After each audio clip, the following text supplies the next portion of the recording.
روزی روزگار یکی از گزمه‌های نور چشمی کدخدا به نام قاسقاس در روستای مجاور فینیتو ترکیده شدندی.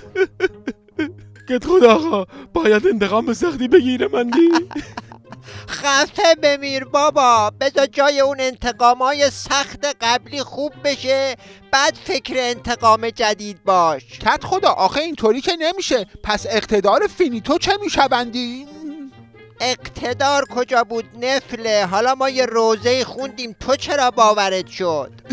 پس چه بکنی؟ فعلا ساندیس خورا و نون خورای خودمون رو جمع کنیم، جنازه رو چال کنیم تا ببینیم وضعیت چی میشه.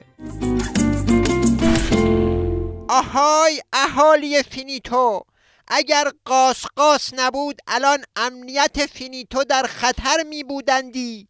خارشی ها به فینیتو می آمدندی و مردم را می کشتندی. اگر قاسقاس نبودندی خارشی ها می آمدندی و جوانان ما را زندان می کردندی.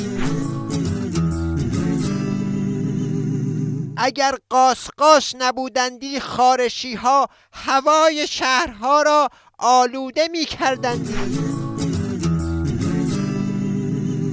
اگر قاسقاس نبودندی خارشی ها می آمدند و مردم فقیر می شدندی.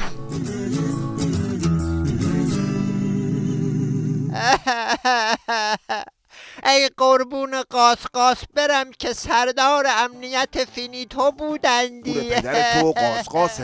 خارشی ها چه غلطی میخواستن بکنن که تو نکردی؟ با این نمایش ها به جایی نمیرسی. فاتحه همتون خونده است.